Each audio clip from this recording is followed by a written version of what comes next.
Hej, det her er din kickstarter til at komme i gang med dagen og til at få gang i energien. Vi kommer til at starte stille og roligt de første 5 minutter, og så ændrer vi tempoet rimelig meget op.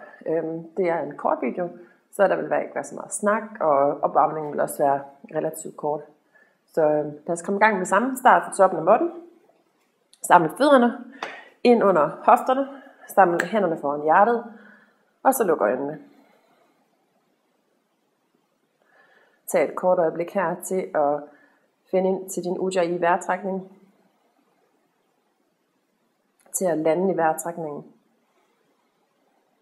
Så begynd at trække vejret ind og ud gennem næsen. Se om du kan strække vejrtrækningen ud, så din indånding bliver lige så lang som din udånding.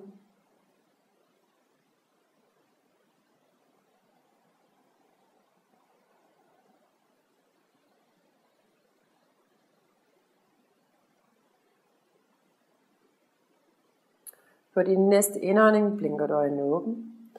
Løft armene op over hovedet. Samle hænderne. Og så på en udånding fold ind. Led med hjertet.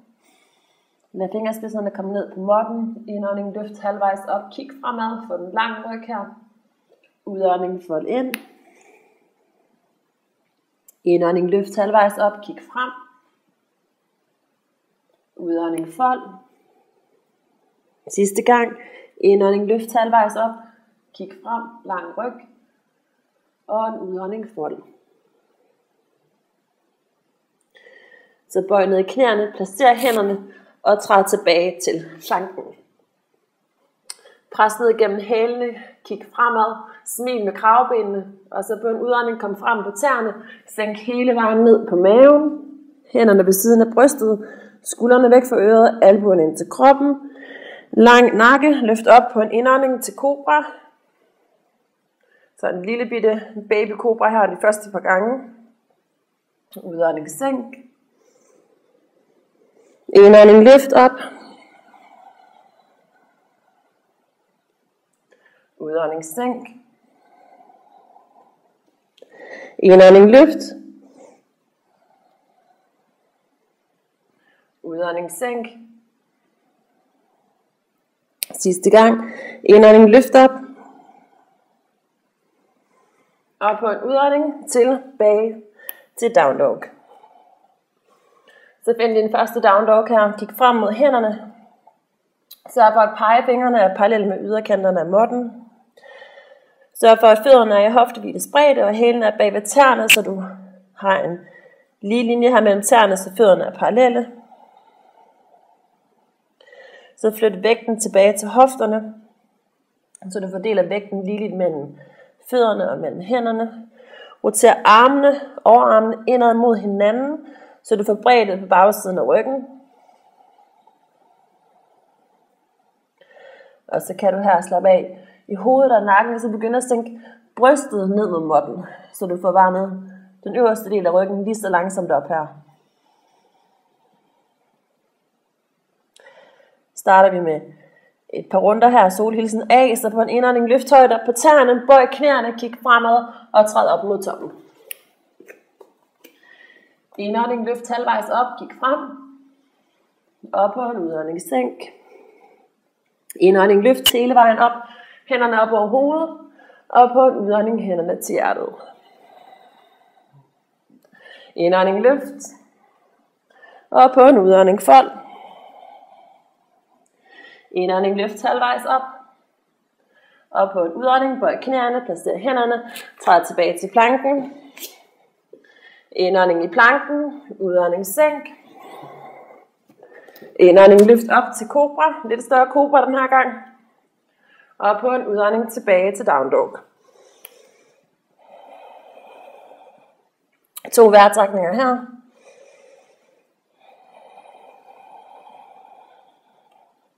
Indånding løft højt op på tæerne. Bøj knæene, kig fremad, og så enten gå eller hop op til toppen. Indånding løft. Udånding fold. Indånding løft hele vejen op. Hænderne op over hovedet.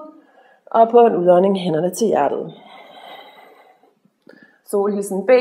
Indånding, bøj ned i knæene, løft armen op, sæt dig tilbage i din stol.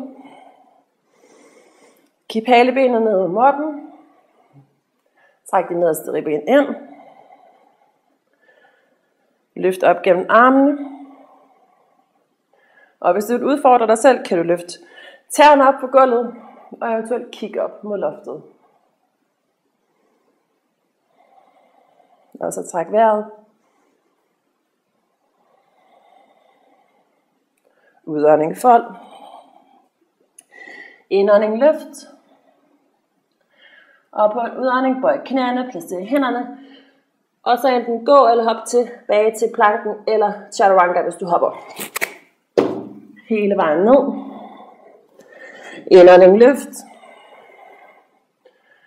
Og udånding tilbage til down dog. Så bygger vi lidt mere på her i vores Solhilsen B, så i stedet for kobra, bruger vi up dog. Så på en indånding, løft højre ben op mod loftet. Bøj knæet, send højre hæl over mod venstre skulder. Åbn op i højre side, i højre hofte. Kort øjeblik her. Udånding, stræk højre ben ud igen. Placer foden ned på måtten. Indånding, venstre ben op.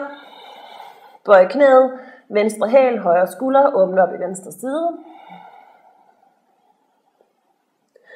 Stræk benet ud. Placer foden ned igen. Indånding, højre fod op mod loftet. Udånding, træd højre fod op mellem hænderne. Venstre hæl i gulvet. Indånding, løft op. Armene op. Kriger 1.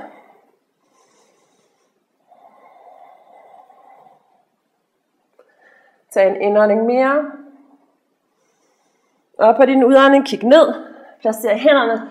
Og så uden at træde højre fod tilbage, eller du skal træde højre fod tilbage, men du skal ikke placere højre fod i gulvet. Så højre fod her er løftet. Tag en indånding. Udånding halvvejs ned, chaturanga. Indånding up dog. Og udånding down dog. Så vi har bygget lidt mere på nu her. Indånding venstre fod op mod loftet. Og udånding træd venstre fod op mellem hænderne. Højre hæl i gulvet, hæl til hæl linje. Indånding løft op, kriger 1. Tag en indånding mere her i din kriger. Og på en udånding kig ned. Placer hænderne. Venstre fod tilbage, men svæver. Indånding i planken. Udånding halvvejs, chaturanga. Indånding up dog, foden i gulvet. Og udånding tilbage til down dog. Indånding løft højt op på tæerne. Bøj knæerne. Og i topbunden af din udånding, hop eller gå op. Indånding løft. Og udånding fold. Indånding bøj knæerne, sæt dig tilbage. Chair pose. Lidt længere ned her med hofterne en sidste gang. Se om du kan udfordre dig selv, selvom det måske er tidlig morgen.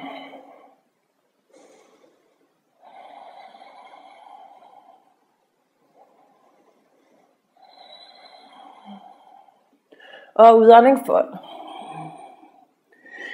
Indånding løft halvvejs op. Og på en udånding bøj knæene, placer hænderne. Hop eller gå tilbage. Hele vejen ned. Up dog. Og down dog.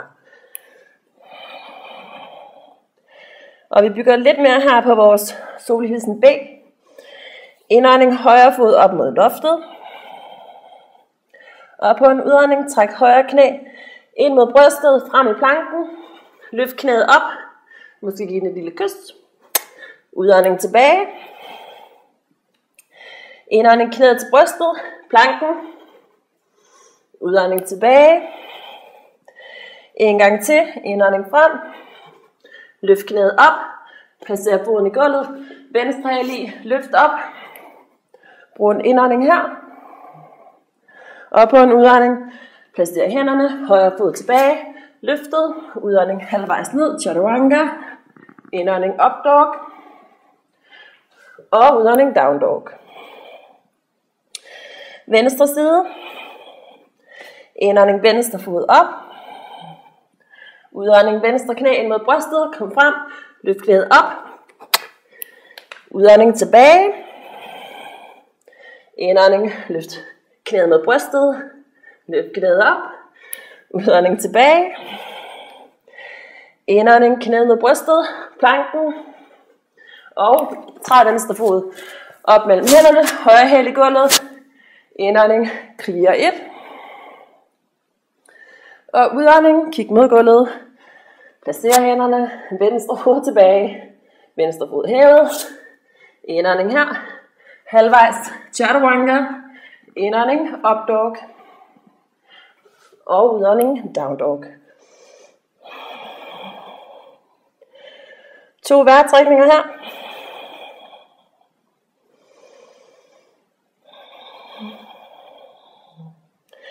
Indånding, løft højt op på tæerne. Bøj knæerne. Kig fremad. Gå eller hop. Indånding, løft. Og udånding, fold. Indånding, bøj ned i knæerne. Sæt dig ned.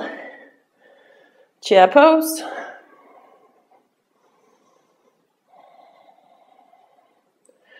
Og vi kommer til at holde den lidt længere sidste gang. Og kom lidt dybere ned.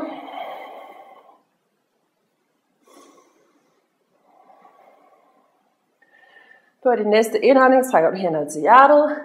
Twist mod højre. Hofterne mod højre. Pres ned gennem hænderne og åbn op mod højre side.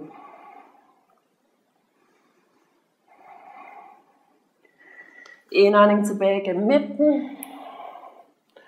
Udånding hænderne til hjertet. Og twist mod venstre. Hofterne mod venstre. Pres gennem hænderne. Indånding gennem midten. Og udånding sæt dig tilbage. Og kom lidt længere ned. Og lidt længere ned. Og lidt længere ned. Og hele vejen ned her. I et lille squat. Og hvis du ikke kan sidde her. Vi så lige forfra. I et malasana squat. Med fødderne mod hinanden. Så tag fødderne lidt længere fra hinanden. Så du kan have hælene i gulvet. Men sørg for at knæene tracker ud over fødderne. Så der er en lige linje over fødderne til knæene. Ellers fødderne mod hinanden. Hælene i gulvet. Og så få armene foran skinnebenene her. Og så armene ud foran dig. Gør ryggen lang, så løft op. Ud gennem lænden. Kig fremad.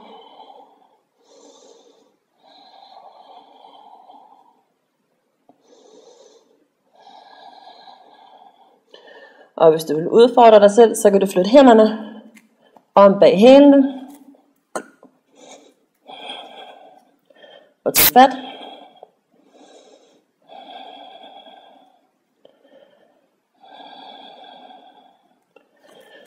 Og når du skal op igen her, så pres ned igennem hælene. Stræk benene ud. Indånding løft halvvejs op. Og udånding fold. Indånding. Bøj ned i knæene. Sæt dig tilbage. Og kom langsomt hele vejen ned. Og sid. Om ryggen og lig.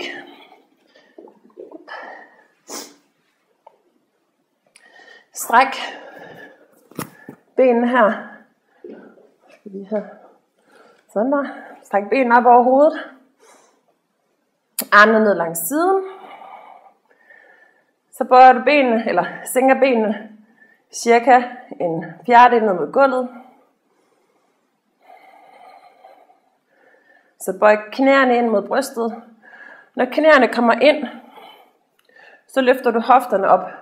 Men lad være med at bruge momentum her, så kun sådan en lille mini-løft her. Samtidig med løftet strækker du benene ud igen. Sænker dem med fjerdedel. Bøj knæene ind til brystet. Løft. stræk, bøj ind, løft, stræk.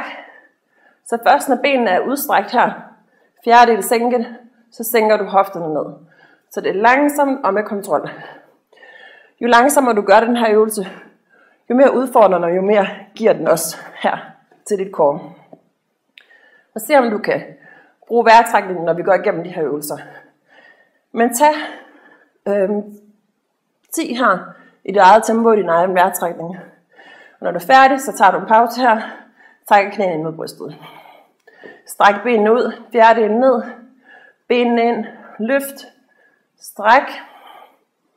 Bøj her, løft, stræk. Benene ind, løft hofterne, stræk ud. Bøj benene, løft hoften, stræk ud. Bøj benene ind, løft hofterne, stræk ud. Bøj benene ind til brystet, løft hoften, stræk benene ud, 4 mere. Bøj benene ind, løft hoften, stræk ud. Bøj benene ind, løft hofterne, stræk benene ud. Sidste 2. Bøj benene ind, løft hofterne, stræk benene ud. Bøj benene ind, løft hoften og stræk benene ud. Kram knæene ind mod brystet. Kryds anklerne. Ryk hele vejen op. Toppen af måtten. Hænderne foran hjertet. Indånding løft. Og udånding fold. Indånding løft halvvejs op. Og på en udånding bøj knæene. Placer hænderne. Hop eller gå tilbage til planken eller chaturanga. Sænk hele vejen ned. Indånding kobra. Og udånding down dog. Indånding løft højre ben op mod loftet.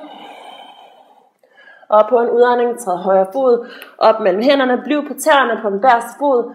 Sørg for at fødderne er i hoftehviles afstand. Så kom op. Crescent pose her. Løft armene op. Pres gennem venstre hæl. Så split armene. Twist mod højre. Drej fra navlen. Kig eventuelt ned mod den højre hånd. Så flyt højre hånd på bagsiden af venstre lår. Løft venstre arm op. Så du får et stræk hernede langs venstre side. Tag den sidste udånding. Og på en indånding løft højre arm op mod loftet. Crescent pose igen. Indånding sænk venstre hånd mod bagsiden af venstre lår. Løft højre arm op over hovedet. Kig ned mod venstre hæl. Sænk ned her i det højre ben. Indånding løft venstre arm op. Udånding kig mod gulvet. Placer begge hænder på indersiden af højre fod. Flyt vægten over i venstre hånd. Drej over på ydersiden af venstre fod. Vasisthasana, side plank her. Armen op over hovedet. Og på en udånding placer højre underarm i gulvet. Venstre underarm i gulvet. Planken på underarmene. Armene er parallelle. Kig fremad foran fingerspidserne.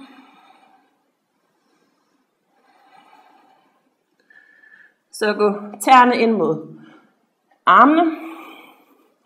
Bøj ned i knæene. Kig fremad. Og så forestil dig, at du skyder dig selv fremad. Så pres ned gennem hænderne. Indånding løft. Udånding sænk. Indånding up dog. Og udånding down dog. Indånding venstre fod op mod loftet. Og udånding træd venstre fod op mellem hænderne. Hoftehvile spredte mellem hænderne. Op på tæerne på højre fod. Indånding løft. Og udånding twist mod venstre. Drej for navlen. Kig mod venstre hånd. Og så placer venstre hånd på bagsiden af venstre lår. Eller højre lår bliver det. Løft op gennem højre arm. Pres ned gennem højre hæl. Og få det her lange stræk ned langs højre side.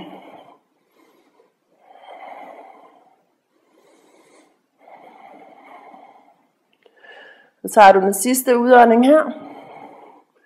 Indånding, løft venstre arm op mod loftet igen. Crescent pose. Udånding, højre arm, højre lår. Løft op gennem venstre.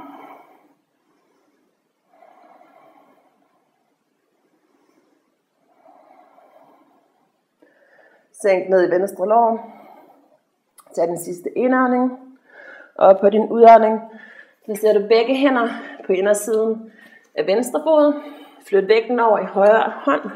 Ruller op på ydersiden af højre fod. Vasisthasana. Venstre arm op.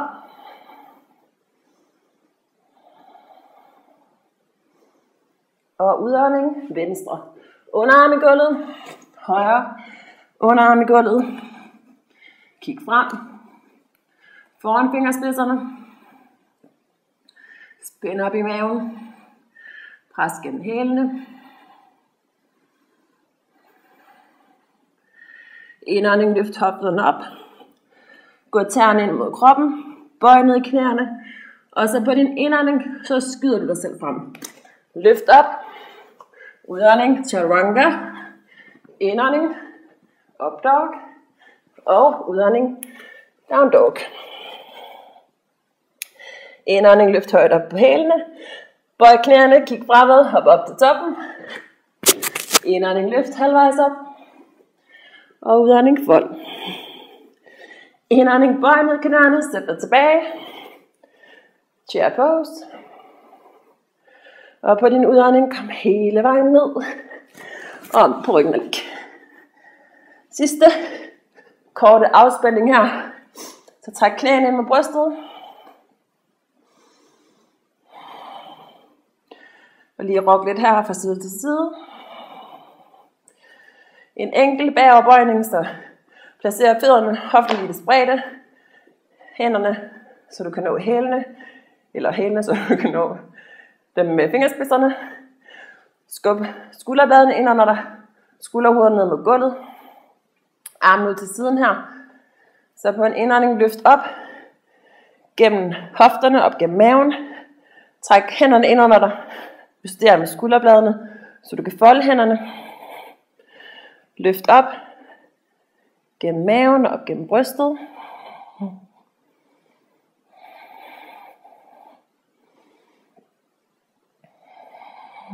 Og så på en udånding, sænk hele vejen ned igen. Sidste runde, enten gentager du den her, eller så placerer du hænderne bag skuldrene, fingerspidserne peger ned mod kroppen. Indånding her, løft op gennem hofterne, stop på toppen af hovedet, løft op.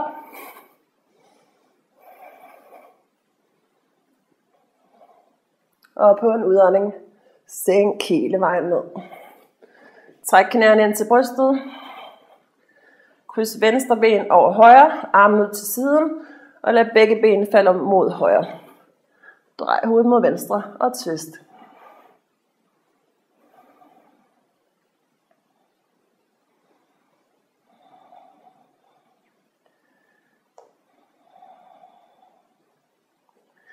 Indånding tilbage gennem midten. Kryds højre ben over venstre. Begge ben mod venstre og drej hovedet mod højre.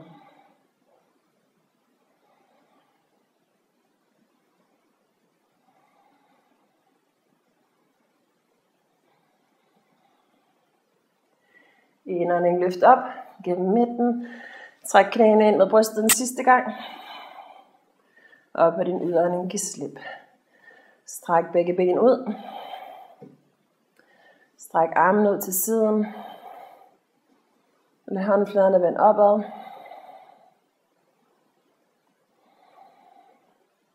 Lad fødderne falde ud til siderne her.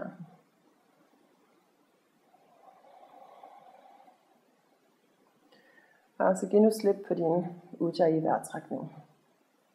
Lad vejrtrækningen blive naturlig.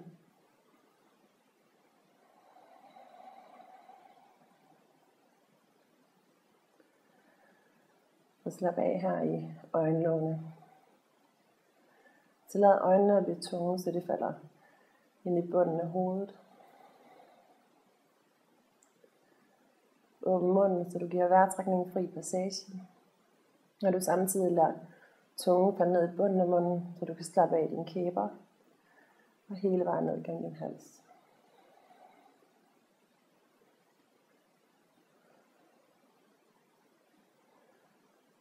Så lad hele kroppen blive tung. Hver en muskel og hver en knogle, så du smelter ned over din yogamål. Så selvom du måske har et travlt program eller en masse du skal nå i dag, så tillad dig selv at overgive dig her. Få en god start på din dag, så du beroliger tankerne, og du giver sindet fred de næste øjeblik. Shavasana.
Begynd lige så langsomt at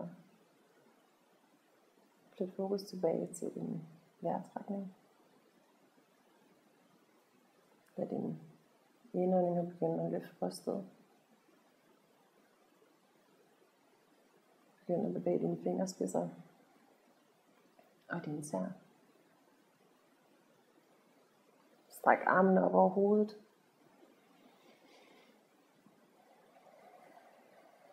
Og så råd langsomt over på højre side.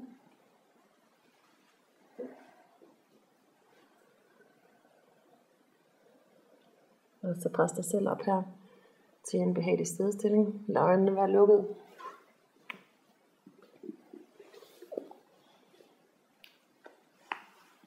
Så sæt dig op rank. Lad hænderne hvile mod knæene. Løft op gennem hjertet.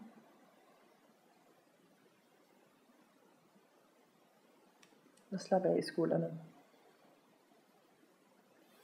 Lad så hænderne møde hinanden foran hjertet. Bøj hovedet i taknemmelighed. For at dedikere den her tid til at starte din dag på en god måde. For at starte din dag med en god intention. Og tillad så dig selv at tage den her energi med dig, når du træder af din yogamåtte i dag og begynder på din nye dag. Namaste.